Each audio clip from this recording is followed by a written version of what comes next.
everyone, good evening. Let's continue learning adjectives in Ilocano and let's learn another 5 Ilocano adjectives.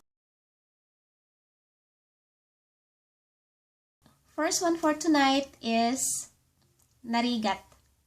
Narigat. Narigat. Narigat means hard. Example, life is hard. Narigat ti biyag. Narigat ti biyag. Biyag. Biyag means life. Second one is narugit. Narugit. Narugit means dirty. So, for example, in English, you want to say, their house is dirty. Narugit ti balayda. Or another example, someone came to you and she have dirty hands. And you want to say, your hands are dirty. Narugit ti imam. Imam. Ima, hands.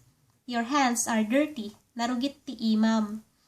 Or maybe it's you who have dirty hands and you want to say, my hands are dirty.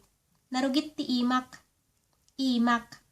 So if you notice, the word is ima and then we attach letter K to say my hands and letter M to say your hands.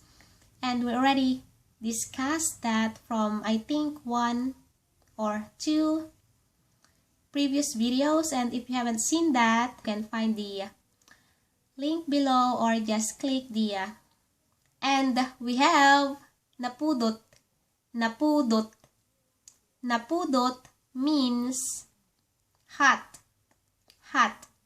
So let's say someone is just about to touch something hot. So let's say someone is just about to touch something hot, and you want to say, don't touch that. It's hot, or that's hot. Don't touch that. Napudot dayta. Napudot dayta. Or let's say you just went outside and it's hot and you want to say, it's hot outside. It's hot outside. Napudot jay ruar. Napudot jay ruar. Ruar. Ruar. Ruar means outside. Fourth one, the opposite of napudot is nalamiis. Nalamiis. Nalamiis. Nalamiis. So, that's the opposite of napudot, cold.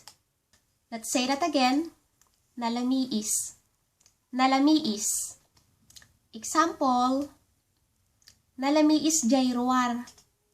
Or, it's cold outside. Nalamiis jay ruar. Last one, nadalos. Nadalos. Nadalos. Nadalos means clean. Nadalos. Example, nadalos ti kwartok. Or, my room is clean. Nadalos ti kwartok. Or, their house is clean. Nadalos ti balayda. My car is clean. Nadalos ti lugan ko. Binisitam ni manang mo. 1. Kumustadan? Nasayaat met. Nadalos ti balayda. Haan nga narugit. Nasayaat